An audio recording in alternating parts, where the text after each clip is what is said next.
जय हिंद बच्चों। एनडीए के जवानों, लगे हुए होंगे आप अपनी मंजिल की तरफ जाने के लिए और अपने लक्ष्य को भेदने के लिए। बहुत कम दिन रह गए, जैसा कि आप सभी जानते हैं कि हमारा एनडीए का पेपर 1 तारीख को होने वाला है और उसमें कुछ ही दिन है, 8 से 9 दिन। और इसमें बच्चों का सबसे ज्यादा क्वेरी आ रही है एडमिट कार्ड को लेकर कि सर ये बता दीजिए एनडीए का एडमिट कार्ड कब आएगा, कब हमें ये पता चलेगा कि हमारा सेंटर कहाँ पर गया है और उसके हिसाब से हम जर्नी प्लानिंग कर सकते हैं। और उसके बाद दूसरा क्वेश्चन आ रहा है कि सर अब क्या करें, क्योंकि बहुत सारे बच्चों के साथ एक प्रॉब्लम होती है कि जैसे जैसे पेपर नजदीक होता जाता है उनकी एंजाइटी बढ़ती जाती है और उन्हें ये समझ में नहीं आता कि अब हम क्या करें।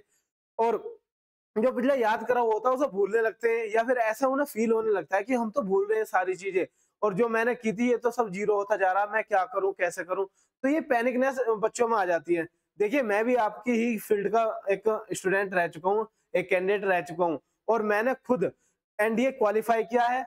मैं एसएसबी के लिए भी गया हूँ और 3 बार मैंने लगातार सीडीएस को क्वालिफाई भी किया था और इसके बाद मैं एसएसबी कम से कम 6 बार 6-7 बार अटेम्प्ट कर चुका हूँ। तो मुझे अच्छा खासा एक्सपीरियंस है। मैं हर बच्चे की तकलीफ को जान सकता हूँ, सुन सकता हूँ और देख पा रहा हूँ कि ये रियलिटी है, ये सच्चाई है। ये ऐसा नहीं है कि एक पर्टिकुलर बच्चे के साथ हो रहा होगा। बहुत सारे बच्चे हैं जो कॉमन होंगे इन चीजों से, जो गुजर रहे होंगे।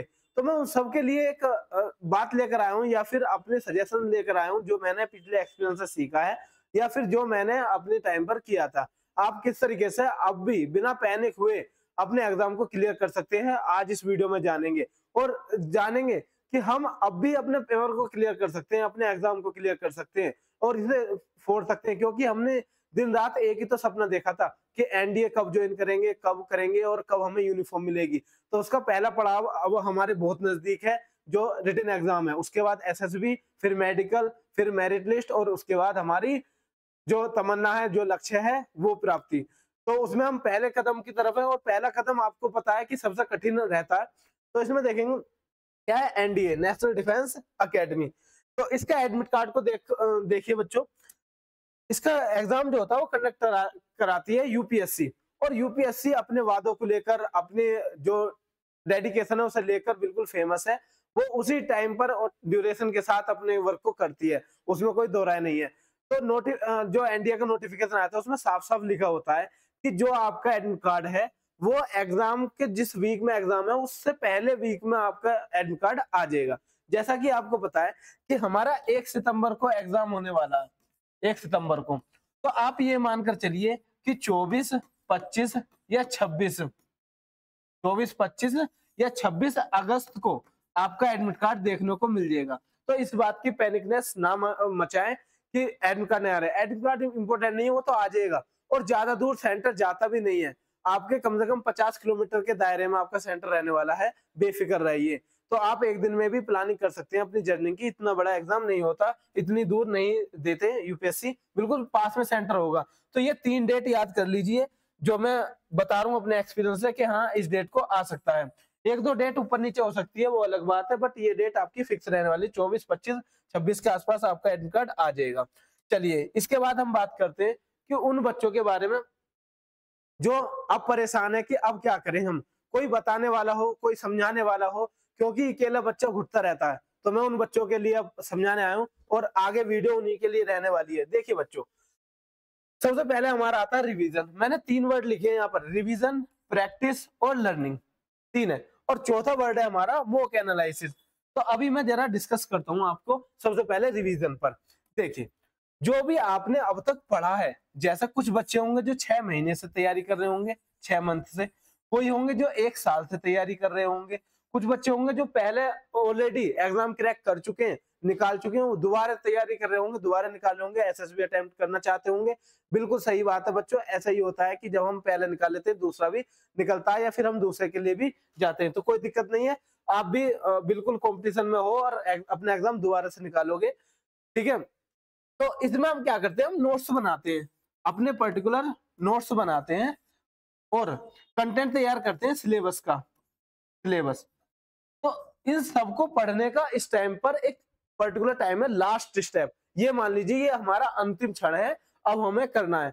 कैसे कि जो भी आप रिवाइज करो, रिवाइज किस में हो सकता है, चाहे आप जीएस में ले लीजिए, करंट अफेयर्स ले लीजिए, करंट अफेयर्स, या साइंस ले लीजिए और इंग्लिश, इस सब में क्या होगा, जो आपने प्रीवियस पढ़ा है तो उसका रिवीजन करोगे तुम, ठीक है, कितना भी हो। एक बार लास्ट बार कीजिए कि लास्ट स्टेप है, इसके बाद दोबारा उठाकर नहीं देखेंगे। डेली दिन में कम से कम 4-4 घंटे आपका रिवीजन में जाना चाहिए जितना भी आपने पढ़ा है। और एक एक पेज पर लिख लीजिए कि हाँ मुझे इस दिन को इस टाइम पर ये चीजें करनी है और उसके बाद दोबारा नहीं करनी। मतलब पहले एक बार रिवाइज कर लीजिए, अब तो लास्ट स्टेप है, इसके बाद दोबारा मौका नहीं आएगा। तो एक बार पढ़िए, रिवाइज कीजिए, काम खत्म। इसके बाद आते हैं हम प्रैक्टिस। हम मैथ की, मैं इस टाइम पर मैथ की बात करने वाला हूँ। मैथ में क्या करें कि नए क्वेश्चन मत पकड़ना। तो मेरा एक पर्सनली सजेशन है बच्चों के लिए कि आप एनडीए के लिए मैथ का नया क्वेश्चन ना पकड़े, जो आपने प्रीवियस किया हुआ है उसी का रिवीजन, उसी की प्रैक्टिस करें। कैसे? आपने कुछ important concept, important formulas, important questions लिखे होंगे, उनका रिवीजन कीजिए, उनकी प्रैक्टिस कीजिए बस। उसके बाद बिल्कुल शेर की धाड़ की तरह पेपर देकर आइए। अब नए क्वेश्चनों में नहीं फंसना, यूट्यूब की नई नई क्लासों में नहीं फंसना कि हाँ ये वाले सर नए क्वेश्चन लेकर आए, नहीं मत करना बिल्कुल भी। आप डिमोटिवेट हो जाओगे, क्या पता इतने पैनिक हो जाओ कि अपना निकलता हुआ एग्जाम को भी ठुकरा दो या फिर उससे डिस्क्वालीफाई हो जाओ। तो प्रैक्टिस किसकी करनी है? जो आपने PYQs लगाए हों, फॉर्मूलेज करे हों, या फिर पिछला अपना सिलेबस करा हो। इसके बाद लर्निंग पर आते हैं। जैसा कि आप जानते हैं कि इंग्लिश में जो वोकैब होती है वो बहुत ज्यादा इंपॉर्टेंट है हमारी एनडीए को लेकर। तो इस टाइम पर आप चाहे नहीं वोकैब को पढ़ सकते हैं, याद कर सकते हैं, रटना नहीं है। मतलब इस टाइम ये मत समझना कि मेरे याद हो जाए, बस पूरी चाहे सिनोनिम्स की लिस्ट हो चाहे एंटोनिम्स की लिस्ट हो, आपको सिर्फ वो रीड करनी है और आगे बढ़ना है। ज्यादा से ज्यादा वर्ड याद कीजिए, रीडिंग लगा सकते हो। सबसे बेस्ट होगा कि डेली आप 1 घंटा रीडिंग को दे दीजिए। जब आपके सामने एग्जाम आएगा आपको खुद इफेक्ट दिख जाएगा कि हाँ क्या इफेक्ट, क्या आपका असर आया रीडिंग का, ठीक है। उसके बाद देखिए मॉक एनालिसिस। मैं उन बच्चों के लिए कहने वाला हूँ, कुछ बच्चे होंगे जिन्होंने मॉक लगाए ही नहीं होंगे, बट जो अच्छा कैंडिडेट है, जो अच्छा एस्पिरेंट होता है एग्जाम का, वो मॉक जरूर लगाता है। और जो भी एनडीए को दिल से चाहा होगा जिसने भी, उसने मॉक लगाए होंगे। आपने कितने मॉक लगाए? मैं ना पिछली वीडियो में बताया था, प्रीवियस वीडियो में बताया था कि आपको मॉक लगाने हैं, जब मैंने स्ट्रेटेजी की वीडियो बनाई थी। और उसमें कहा था कि आपको 5 से 6, 3 से 4, जितने भी मॉक बताए थे वो आपने लगाए होंगे। जितने भी मॉक लगे, चाहे 3 से 4 लगे या फिर 10 मॉक लगे, उनका रिवीजन, उनका एनालाइज करने का टाइम आ गया है। डेली 1 से 2 घंटा दीजिए, सिर्फ आप पढ़ने के लिए दे दीजिए नॉर्मली।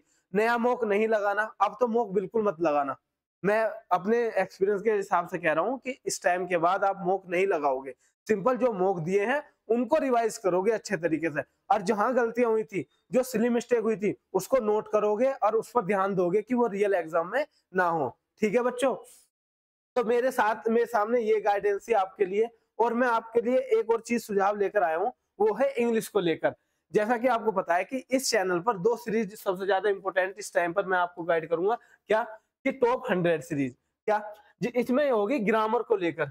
मतलब यदि आप ग्रामर के जो 10 क्वेश्चन आते हैं या फिर जो फिलिंग द ब्लैंक्स होते हैं उनको करेक्ट करना चाहते हैं, तो देखिए इस सीरीज को फॉलो कर सकते हैं। इसमें क्या होता है कि एक पर्टिकुलर चैप्टर के टॉप 100 क्वेश्चन होते हैं और उनका डिस्कशन विद कॉन्सेप्ट कराया गया है। आप इन वीडियोस को देख सकते हो, ज्यादा टाइम नहीं जाएगा आपका। 40 से 41 मिनट या फिर 40 से 50 मिनट की वीडियो होगी और उसे आप 1.5x की स्पीड पे देख सकते हैं, 1.5 या फिर 2x की स्पीड से, तो आपका रिवीजन हो जाएगा।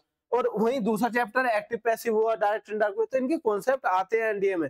डायरेक्ट ऐसा एक्टिव पैसिव नहीं आता, लेकिन इसके रिलेटेड कॉन्सेप्ट जरूर आते हैं। ठीक है, उसके बाद आती है हमारी कमांडो सीरीज। इसमें आपका टाइम बिल्कुल नहीं जाने वाला, याद रखना 8 से 9 मिनट की वीडियो होगी, 8 से 10 मिनट की वीडियो। और उसमें क्या होगा, एक टॉपिक होगा, उसके कॉन्सेप्ट डिस्कशन होंगे और उसके यूज बताए जाएंगे कि किस तरीके से हम इनका यूज कर सकते हैं। तो पर्टिकुलर वीडियो को देखकर आप अपना डाउट डिस्कस कर सकते हैं और खत्म कर सकते हैं।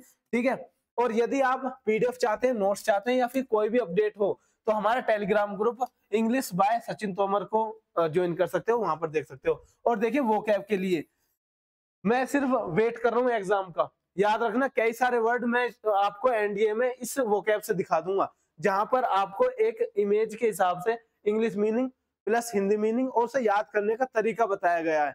आप आसानी से एक बार स्क्रॉल करके भी याद कर सकते हैं, पढ़ सकते हैं और आपका अच्छा रिवीजन हो जाएगा। तो कम टाइम में ज्यादा प्रॉफिट के लिए आप हमारे टेलीग्राम ग्रुप को फॉलो कर सकते हैं। अब हम मिलेंगे अगली वीडियो में, तब तक के लिए धन्यवाद। जय हिंद बच्चों।